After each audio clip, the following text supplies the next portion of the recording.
Então, muito boa tarde a todos, mais uma vez, àqueles que estão aqui presentes, aos que ficaram na colunata do santuário e àqueles que nos acompanham pela internet. Sejam muito bem-vindos a esta nossa tarde de primeiro sábado.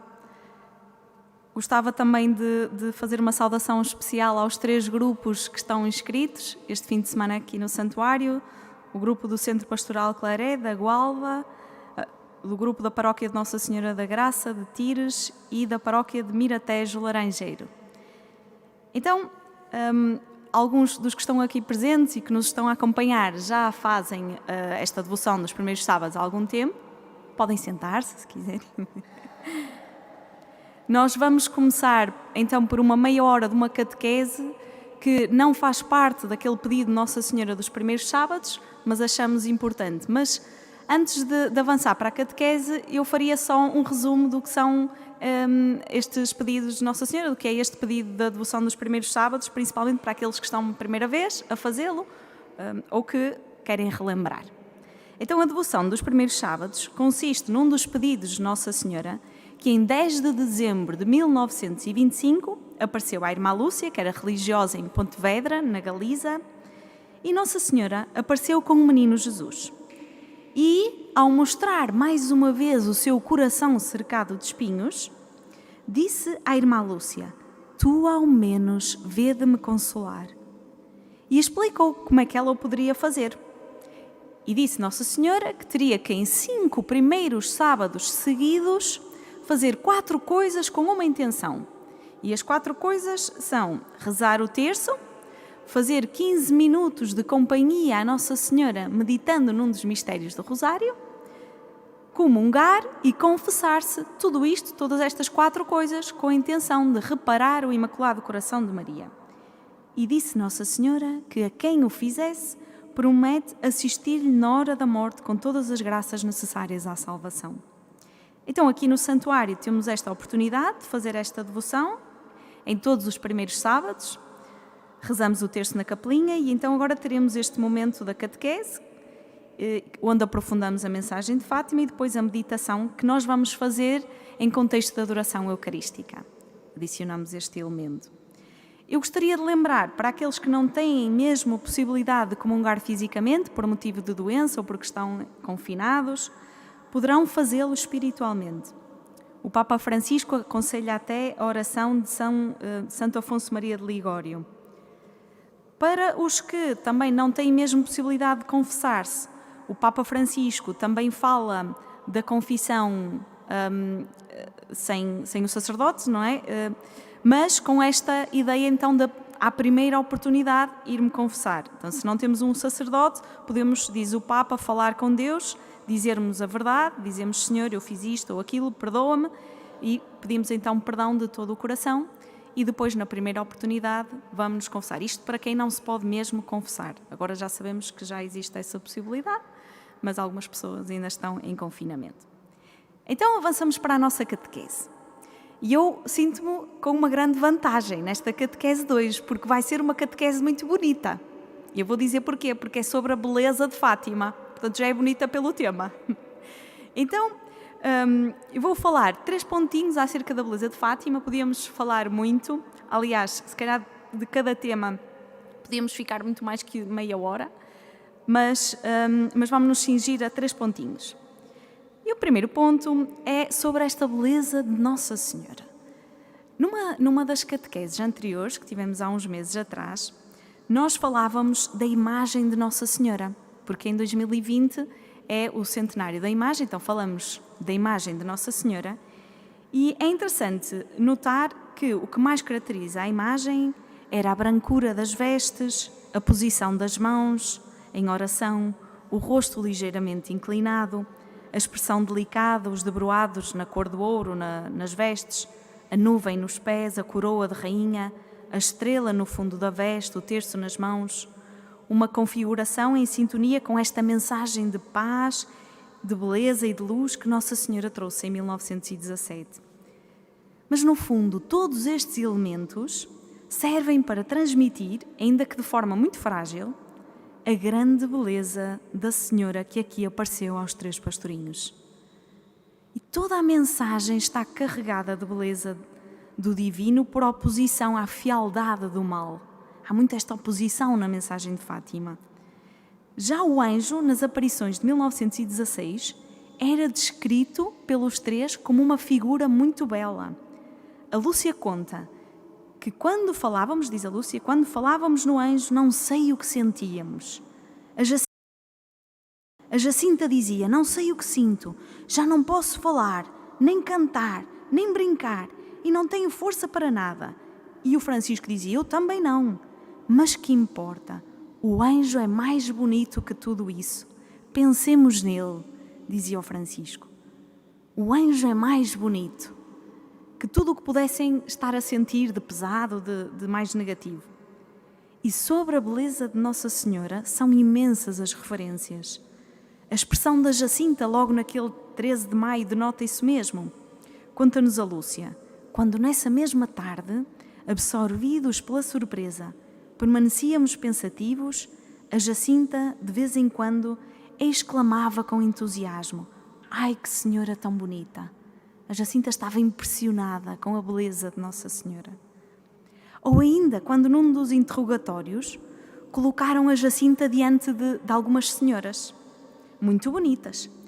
E a pessoa que estava a interrogar disse assim à Jacinta, olha, Jacinta, vê se foi alguma destas senhoras que viste na Cova da Iria, ou se há aqui alguma parecida com a que lá viste?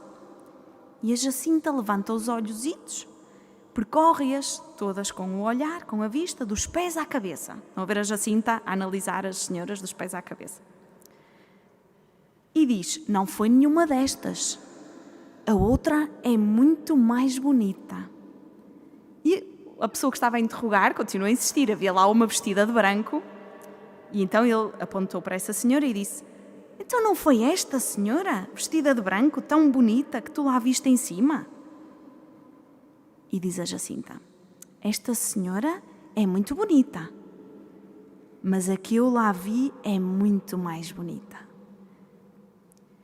E é engraçado algumas outras expressões da Jacinta. Por exemplo, a 13 de junho, ela que gostava muito das festas de Santo António, não foi à festa de Santo António, e dizia, Nossa Senhora é muito mais bonita que Santo António.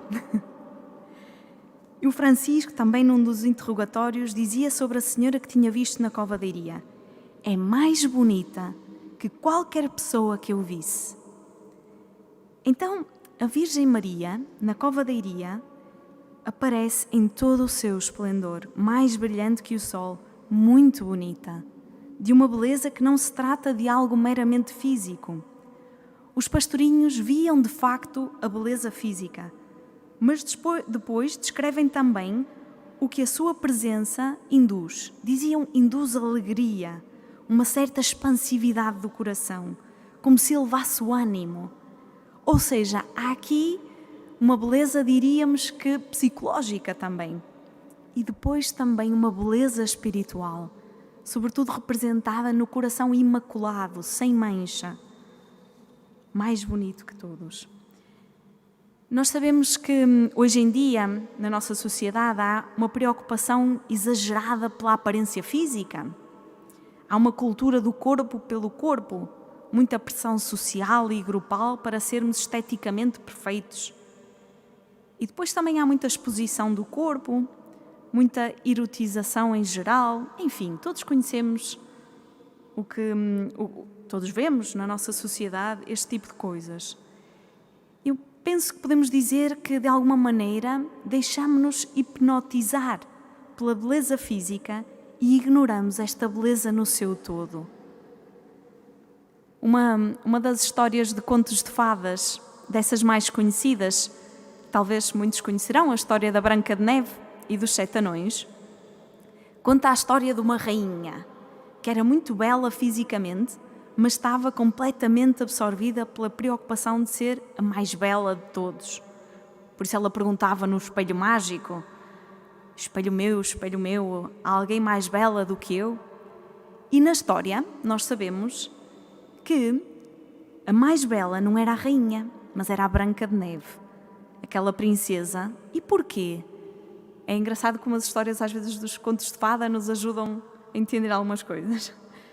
Aquela princesa, para além da beleza física, era pura de coração, bondosa, gentil. Então era mais bonita.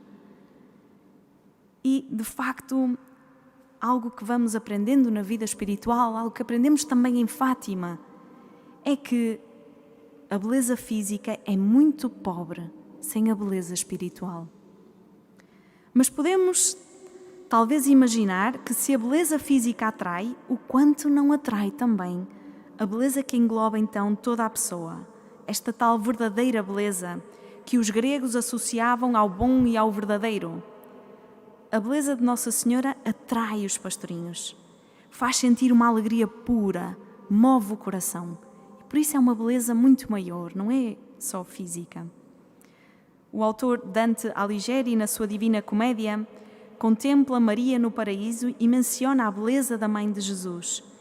E sobre Maria escreve, por exemplo, São Gregório de Palamas, que diz: era preciso que aquela que pariu o mais belo entre os filhos de homem tivesse ela mesma uma maravilhosa beleza. Um autor rezava assim: Santa Maria, mulher em gestação, obrigado porque se a Jesus o trouxeste 9 meses no ventre, a nós carregas-nos toda a vida. Dá-nos a tua aparência. Modela-nos sobre o teu rosto. Talvez pudéssemos dizer, dá-nos a tua beleza, esta beleza que, muito mais do que física, é espiritual. Então, ao pensar nesta mãe que aqui em Fátima visitamos de forma especial e que nos acompanha na nossa vida, sejamos capazes também de percepcionar esta beleza e que isto nos mova a querermos estar perto dela, como os pastorinhos, que queriam vê-la, que queriam estar perto dela, em todos os sentidos. Deixemos-nos atrair por essa beleza completa, verdadeira. Este é um dos aspectos da beleza de Fátima. Mas a beleza de Maria, isto leva-me ao segundo ponto, em Fátima aponta sobretudo para a beleza de Deus. Deus é o belo, o verdadeiro, o bom por excelência. E por isso toda a beleza verdadeira fala de Deus. Em Fátima, esta beleza de Deus aparece muito associada ao elemento da luz. Uma luz que maravilha, que espanta, que apaixona, uma beleza que salva. O Francisco foi aquele que mais ficou fascinado pela luz que é Deus. A irmã Lúcia contava que o que mais impressionava ou absorvia o Francisco era Deus, a Santíssima Trindade, nessa luz imensa que dizia nos penetrava no mais íntimo da alma. Depois dizia Francisco: nós estávamos a arder naquela luz que é Deus e não nos queimávamos. Como é Deus, não se pode dizer. Isto sim que a gente nunca pode dizer. É aquela beleza que é difícil de descrever, que nos ultrapassa. Aquela luz, então, é sinónimo de uma beleza que não se pode descrever, não há palavras para a descrever. É a luz do Tabor ou da ressurreição, onde Cristo aparece em toda a sua glória, que é o mesmo que dizer em toda a sua beleza divina ou humana, e onde beleza, verdade e bondade estão unificadas, planificadas.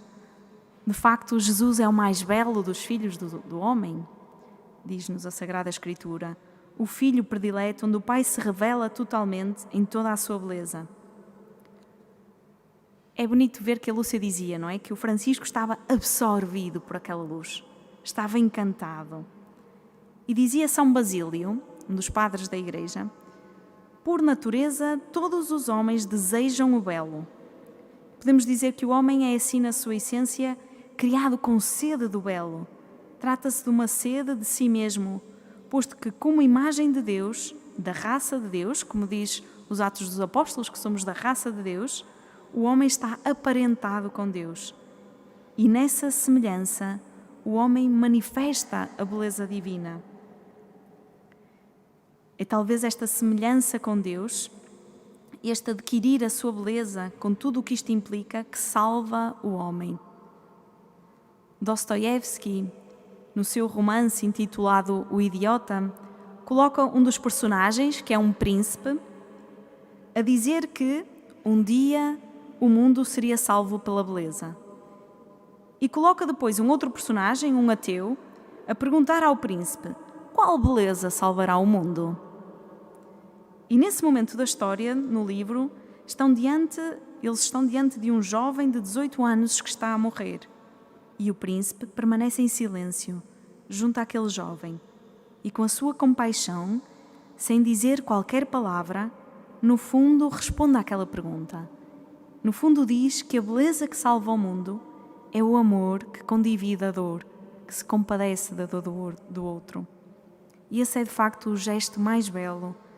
É a mesma beleza do crucificado, que não nos responde à questão do sofrimento com palavras humanas, e talvez todos nós já tenhamos passado por essa situação de perguntarmos a Deus porquê este sofrimento, porquê esta situação, e às vezes gostávamos que Deus viesse e nos respondesse com palavras assim humanas, que ouvíssemos com os nossos ouvidos, mas de facto a maior resposta é como o príncipe, não é, do Dostoiévski, do Idiota, que diz com o gesto, qual é a beleza que salva o mundo. Na cruz, Jesus diz-nos isso. Jesus responde à pergunta sobre o sofrimento com a sua entrega por nós na cruz. Muito paradigmático disto é também o momento da morte de São Francisco Marte. Perto da sua morte, ele fala-nos desta beleza que salva o mundo também. Conta à irmã Lúcia que o Francisco, antes de morrer, disse à sua mãe: "Oh minha mãe, olhe que luz tão bonita ali está na nossa janela. Uma luz tão bonita." E depois afirmou que já não havia. Deu um ar de riso e ficou-se, nunca mais respirou. Foi esta luz tão bonita que de facto salvou o Francisco, e por isso ele pode morrer a sorrir. O Francisco tinha-se deixado seduzir pela luz que é Deus. Talvez por isso ele tenha sido mais apaixonado pela Eucaristia, onde reconhecia a presença de Deus na pessoa de Jesus, à semelhança do que tinha percebido naquela luz. O Francisco era, com efeito, o mais contemplativo dos três. E o contemplativo, no fundo, é este que reconhece a beleza de Deus na criação, na vida, nas pessoas, na Eucaristia, e sabe deter-se muito tempo diante dessa beleza. O padre Tolentino de Mendonça dizia que sem a beleza, reparem a importância da beleza, sem a beleza a experiência cristã permanece incompleta. E dizia ainda que o encontro com a beleza é tão decisivo que há um antes e um depois. É uma estação nova que começa para a nossa vida. A beleza atrai, faz deslocar o coração, toma e transfigura. E é muito interessante vermos que em Fátima esta beleza opõe-se de facto à fealdade do mal. Quando a Lúcia, a dada altura, apresenta as suas dúvidas sobre tudo o que estava a passar, não seria obra do demónio? Não é? Porque muita gente não acreditava e o próprio pároco lhe colocava esta dúvida. Será que não é o demónio? A Lúcia também ficou com estas dúvidas. Então, a Lúcia apresentou-as à Jacinta e a Jacinta dizia-lhe assim, reparem a sabedoria da Jacinta, hein? Nos seus 7 aninhos. Dizia: "Não é o demónio, não. O demónio dizem que é muito feio e que está debaixo da terra, no inferno. E aquela senhora é tão bonita. E nós vimos-la subir ao céu." Tá? Simples, não há cá complicações. O demónio é muito feio. Nossa Senhora, Deus, esta luz e o céu é bonito. Portanto, só pode ser de Deus. Esta tal beleza, não é? Mais completa, que não é só física. A Jacinta, de facto, foi a que mais se impressionou com a visão do inferno, na qual diz-nos a irmã Lúcia que os demónios, por exemplo, é muito engraçado a descrição do inferno. A Lúcia dizia que os demónios se distinguiam por formas horríveis e asquerosas, feias, portanto. Toda a visão do inferno, com as almas dos pobres pecadores, as figuras negras, o fogo, os gritos, os gemidos, dá-nos um cenário feio, pesado, horrível, que enche de pavor. E por isso o Francisco dizia à Jacinta para não pensar tanto no inferno, mas pensar antes em Nosso Senhor e em Nossa Senhora. É como se dissesse à Jacinta: Jacinta, não penses tanto nisso que é tão feio. Pensa em Nosso Senhor e em Nossa Senhora, que são tão bonitos. É a luz bonita de Fátima, a luz que é Deus, que sai das mãos de Nossa Senhora, que se opõe ao cenário horrível do inferno escatológico e deixem-me dizer também dos infernos deste mundo, que às vezes também nos afligem, nos tocam de alguma maneira. Fátima apresenta-nos a salvação como uma escolha entre a beleza de Deus ou a fialdade do demónio e do mal. Então o terceiro ponto tem a ver com a beleza dos pastorinhos. Uma beleza que vem de Deus, sem dúvida, que não é deles próprios, mas que eles exprimem na sua natureza e na sua história de forma singular.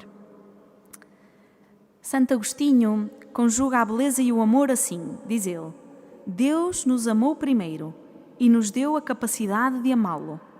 Não nos amou para deixar-nos feios como éramos, mas para mudar-nos e tornar-nos belos.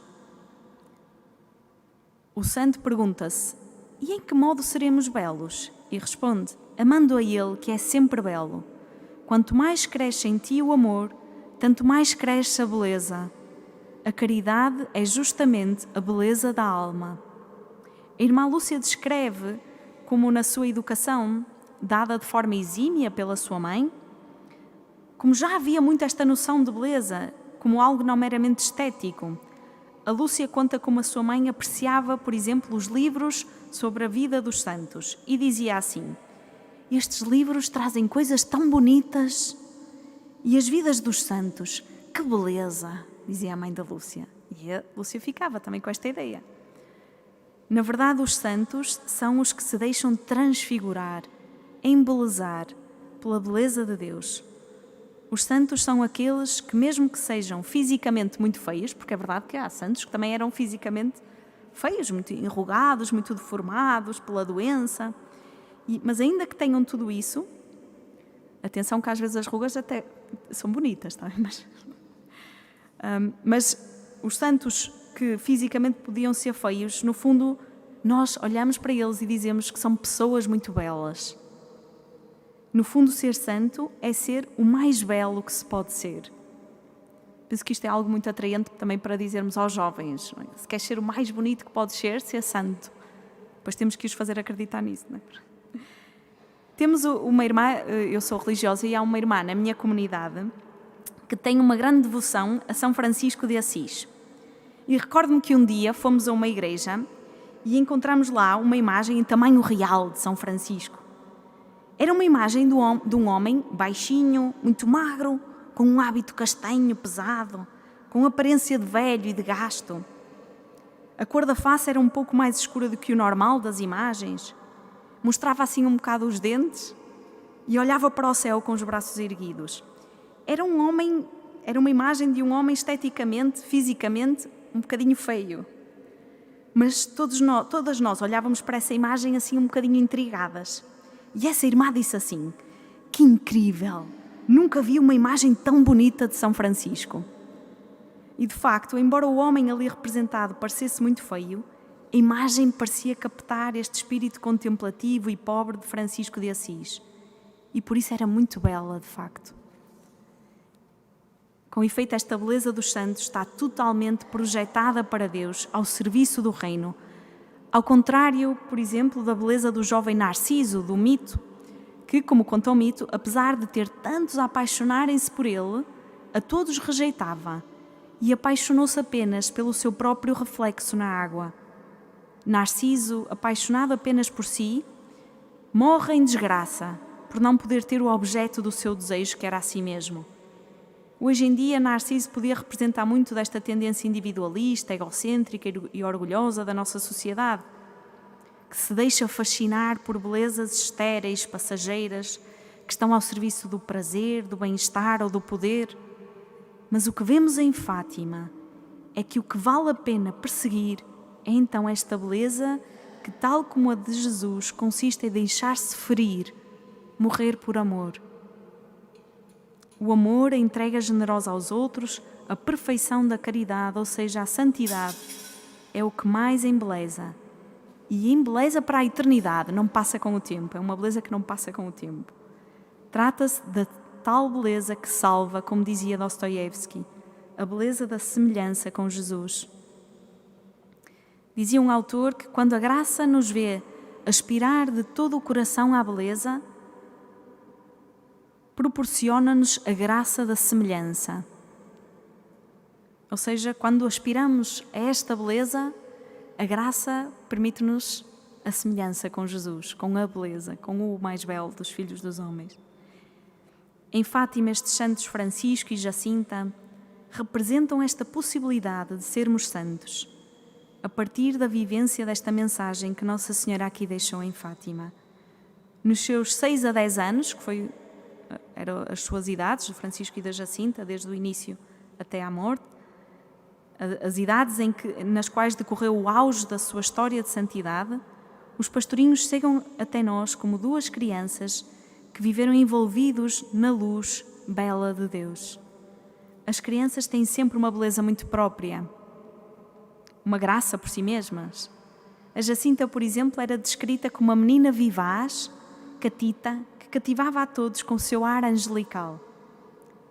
Sendo crianças, nestes santos, de alguma maneira parece que a natureza e a graça se cruzam na beleza, na ternura, na inocência, na pureza de coração, que lhes são tão característicos. E então esta beleza dos santos Francisco e Jacinta anima-nos a percorrermos este caminho de santidade, que no fundo então é um caminho de beleza.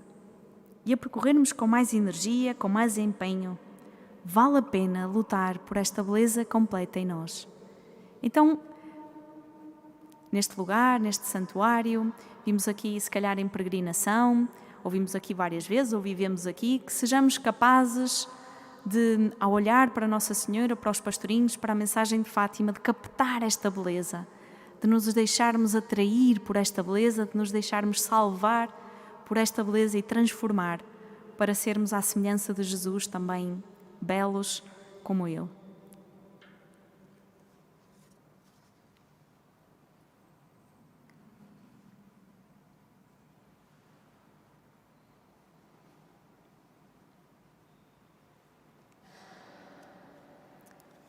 Agora aguardamos a presença de Jesus, Eucaristia, que vai ficar entre nós.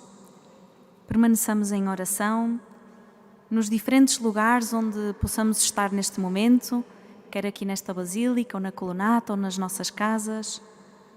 Deixemos que o Senhor entre na nossa casa interior, que entre pela porta do nosso coração e do nosso pensamento. Preparemo-nos então para receber o Senhor.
Espero e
Santíssima Trindade, Pai, Filho e Espírito Santo, adoro-vos profundamente e ofereço-vos o preciosíssimo corpo, sangue, alma e divindade de Jesus Cristo, presente em todos os sacrários da terra, em reparação dos ultrajes, sacrilégios e indiferenças com que Ele mesmo é ofendido, e pelos méritos infinitos do seu Santíssimo Coração e do Coração Imaculado de Maria, peço-vos a conversão dos pobres pecadores.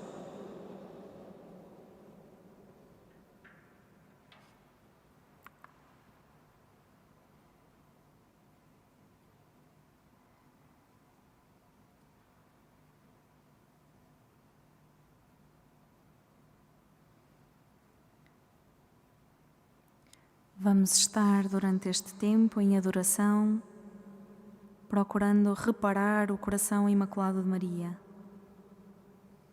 Estamos diante do Senhor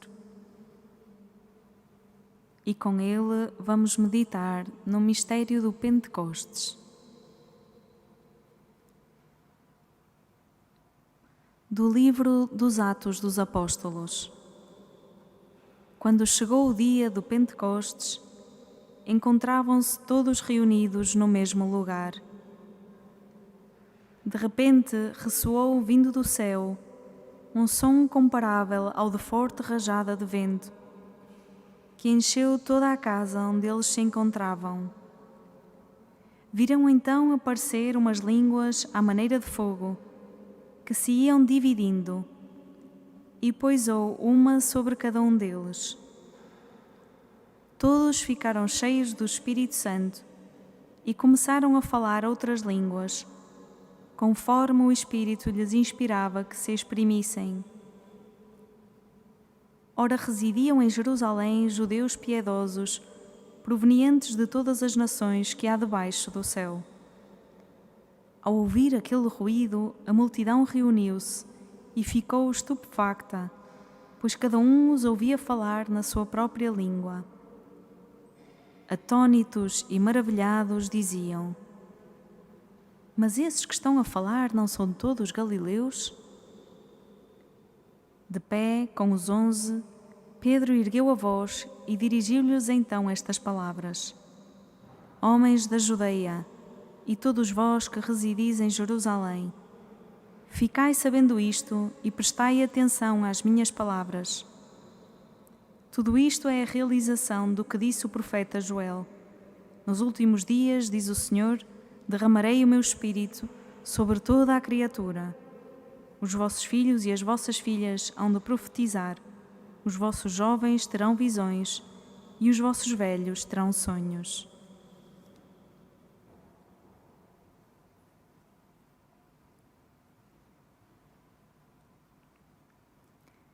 Encontravam-se todos reunidos no mesmo lugar. No dia de Pentecostes, os apóstolos estavam todos reunidos, diz-nos o texto. Estavam ali, num mesmo espaço físico e num mesmo espaço espiritual, pois estavam unidos em oração. Isolados do resto, porque as circunstâncias eram muito difíceis. Tinham visto Jesus morrer e ressuscitar, mas agora não o tinham fisicamente com eles. Sabiam que agora teriam perseguições e não sabiam bem o que fazer perante tudo aquilo. De facto, estes momentos em que sentimos a nossa fragilidade ou em que passamos por provações, por algum tipo de perseguição ou dificuldade, são também momentos de prova a nível comunitário. Quer seja nas nossas famílias, no local de trabalho, nas nossas comunidades religiosas ou paroquiais.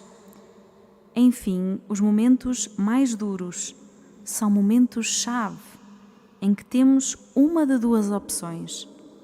Ou nos dividimos, deixando-nos levar pelos conflitos ou divergências, por invejas e mesquinices, pela crítica e maledicência, até tornarmos a vida um inferno nos contextos onde estamos ou para aqueles de quem não gostamos? Ou a outra possibilidade, bem mais digna e saudável, é fazermos das dificuldades momentos de unirmos-nos mais do que nunca, tentando lutar juntos, procurando ajudar-nos mutuamente, compreender, ouvir, acolher, rezar juntos. É nas horas mais difíceis, de doença, de fracasso, de injustiça ou de algum tipo de perda, é aí que a nossa união é mais importante e pode mesmo ser decisiva. A unidade dos discípulos à volta de Maria em oração preenche aquele momento de desorientação. Se não sabiam o que fazer, pelo menos sabiam que podiam rezar juntos. Lembra-nos um episódio dos pastorinhos, quando a dada altura levaram a Lúcia para ser interrogada e disseram ao Francisco e à Jacinta que ela iria morrer? A Jacinta dizia-lhe à Lúcia: se eles te matarem, diz-lhes que eu e mais o Francisco somos como tu e que queremos também morrer. Eu vou já com o Francisco para o poço rezar muito por ti. Como seria bom se nas nossas comunidades pudéssemos dizer algo assim uns aos outros. Que a mensagem que transmitirmos uns aos outros nas nossas famílias ou comunidades seja esta: o que quer que aconteça de dificuldades, estamos unidos, rezamos juntos, sustentamo-nos uns aos outros.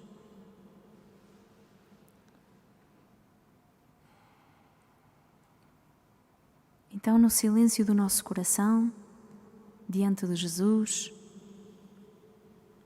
olhando para Ele, pensemos: será que na minha família, na minha comunidade, no meu local de trabalho, será que procuro unir as pessoas ou contribuo para a divisão?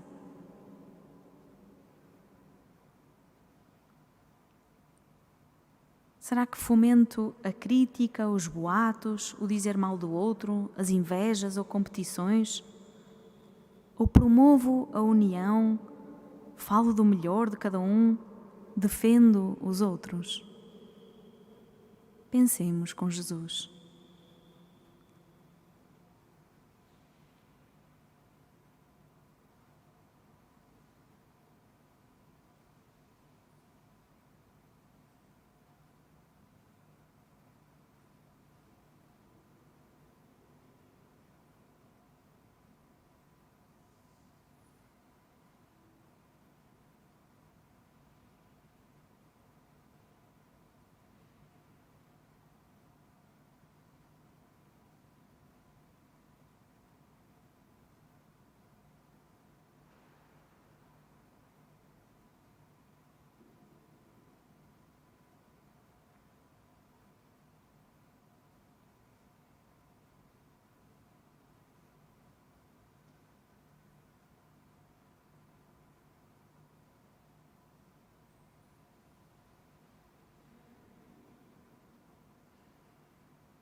Rezemos Jesus, nós te amamos e te adoramos.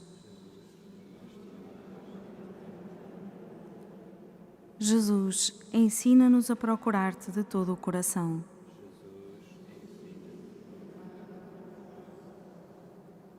Jesus, ensina-nos a construir a unidade.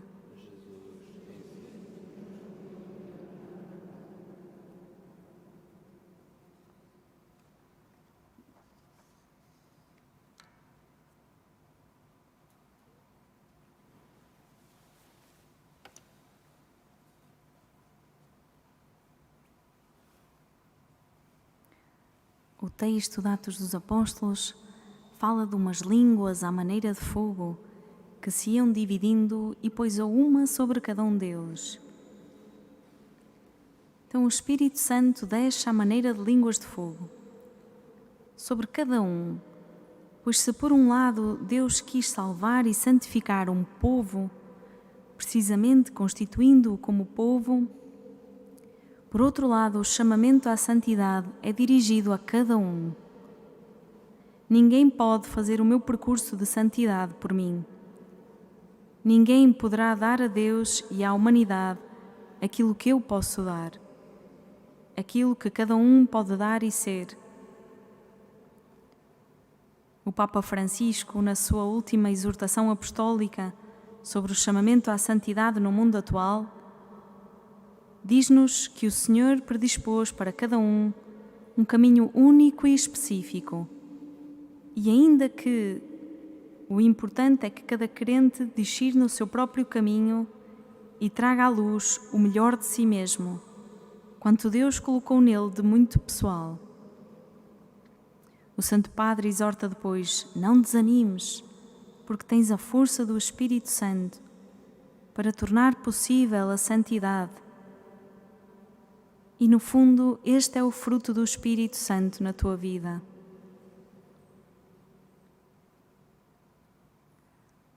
Os santos Francisco e Jacinta eram muito diferentes nas suas personalidades, na sua forma de ser e de estar.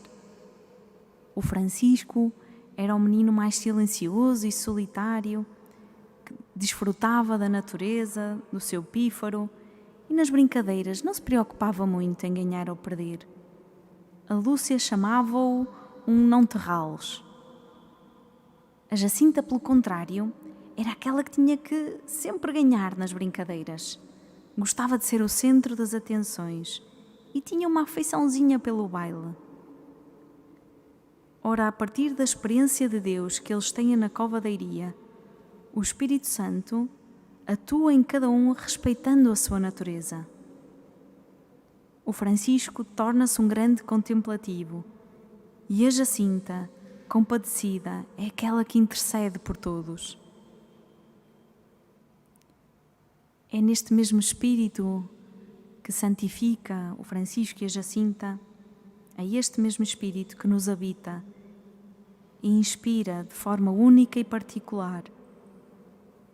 E a nossa vocação, ou seja, aquilo a que somos chamados por Deus nesta vida para sermos, será sempre um caminho que deixamos que o Espírito faça em nós, respeitando a nossa natureza. Tomemos consciência de que o Espírito atua em nós e nos quer conduzir ao melhor de nós. Procuremos a nossa vocação, procuremos responder também ao que Deus vai pedindo de nós em cada momento da nossa vida.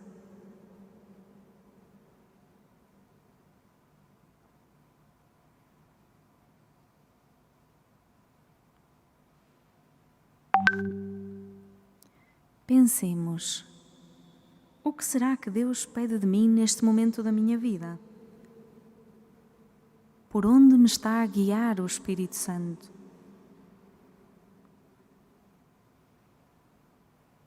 Será que tenho procurado deixar-me guiar pelo Espírito?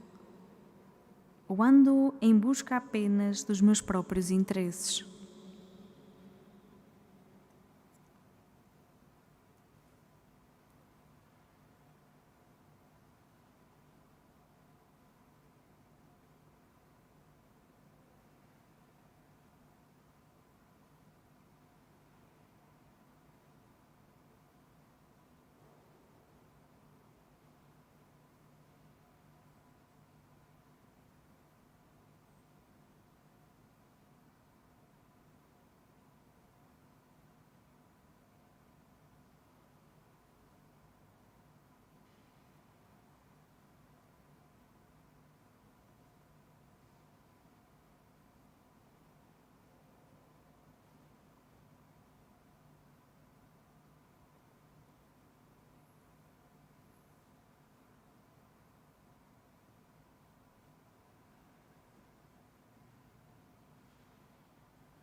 Jesus, nós te amamos e te adoramos.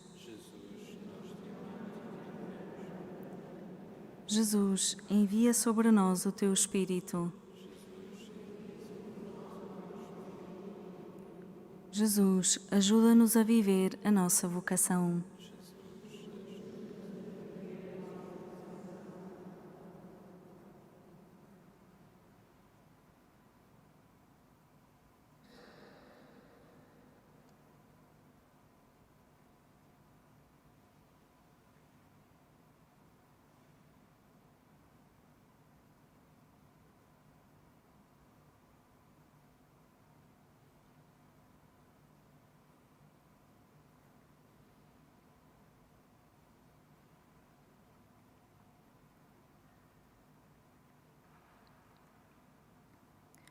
Nos últimos dias, diz o Senhor, derramarei o meu Espírito sobre toda a criatura. Se no texto víamos que o Espírito Santo descia sobre cada um dos apóstolos, nas palavras que Pedro dirige à multidão depois do Pentecostes, a promessa que é sublinhada é que o Espírito será derramado sobre toda a criatura. Estamos atualmente a viver um tempo que o Papa Francisco dedicou à oração pela criação. Este chamado Tempo da Criação decorre desde 1 de setembro até 4 de outubro e é um tempo de celebração anual, de oração e ação para proteger a casa comum.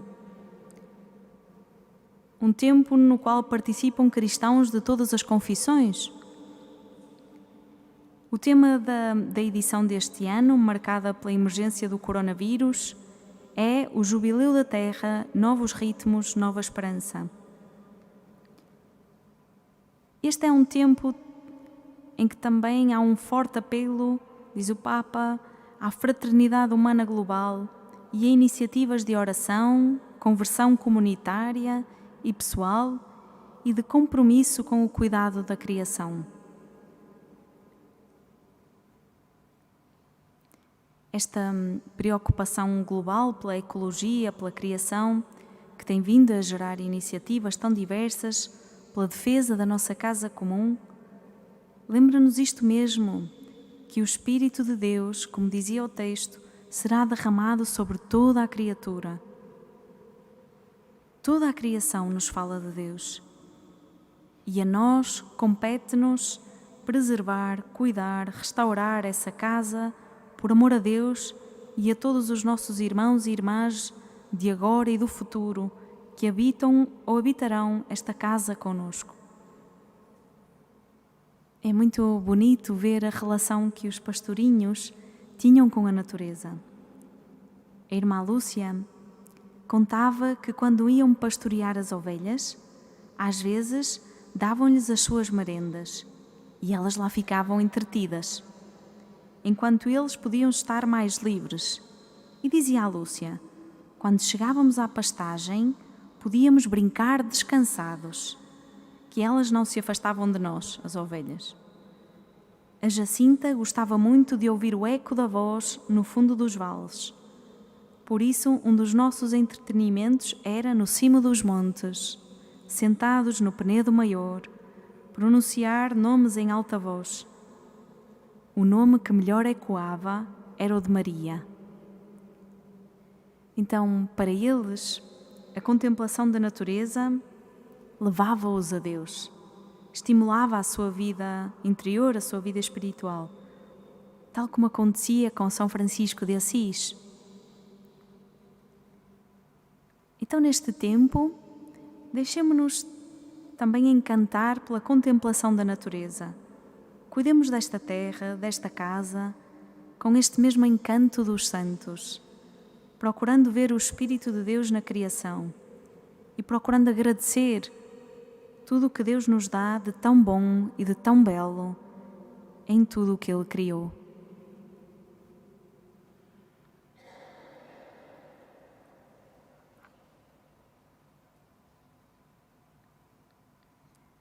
Pensemos, será que cuido da nossa casa comum?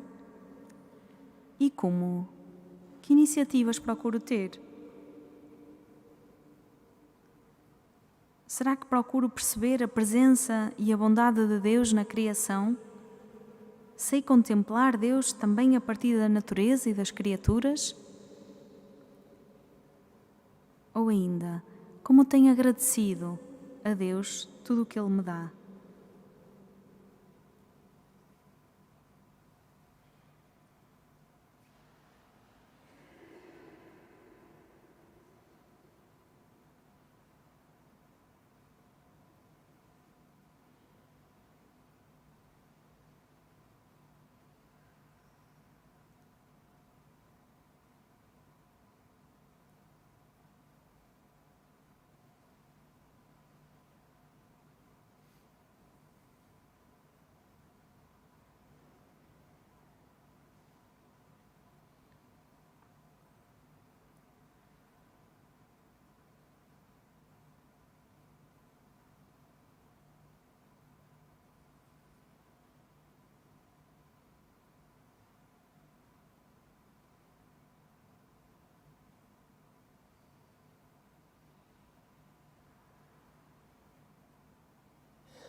Rezemos: Jesus, nós te amamos e te adoramos.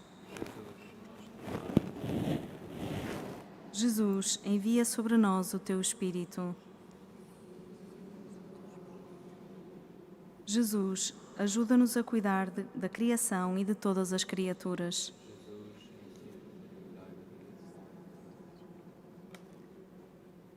Entreguemos então ao Senhor tudo o que nos vai no coração. Perguntemos-lhe o que Ele quer de nós nesta hora. Confiemos-lhe tudo o que nos preocupa, tudo o que nos alegra. E recolhidos, aguardemos a bênção do nosso Deus.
Oremos.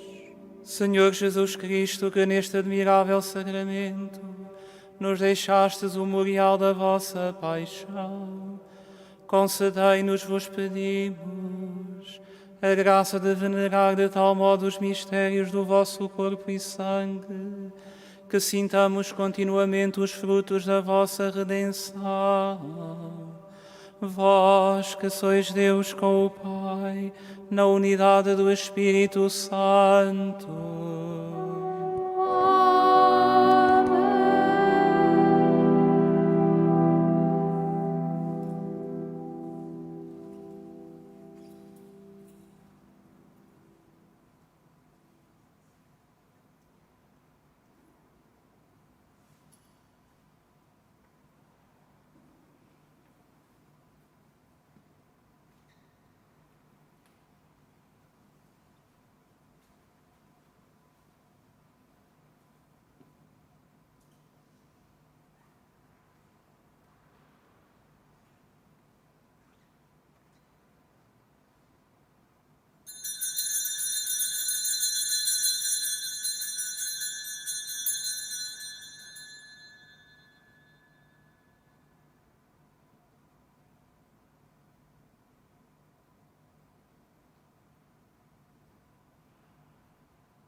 Bendito seja Deus, bendito o seu santo nome, bendito Jesus Cristo, verdadeiro Deus e verdadeiro homem, bendito o nome de Jesus, bendito o seu sacratíssimo coração, bendito o seu preciosíssimo sangue, bendito Jesus no santíssimo sacramento do altar, bendito o Espírito Santo Paráclito, bendita a excelsa Mãe de Deus, Maria Santíssima, bendita a sua Santa e Imaculada Conceição, bendita a sua gloriosa Assunção, bendito o nome de Maria, Virgem e Mãe, bendito São José, seu castíssimo esposo, bendito Deus nos seus anjos e nos seus santos.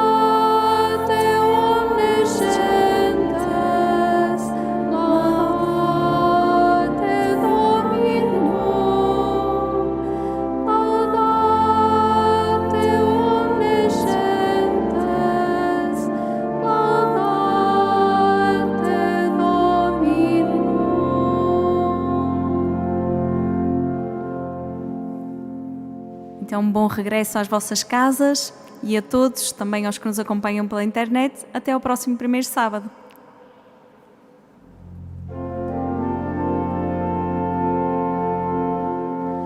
Louvai o Senhor, todas as nações, aclamai-o todos os povos.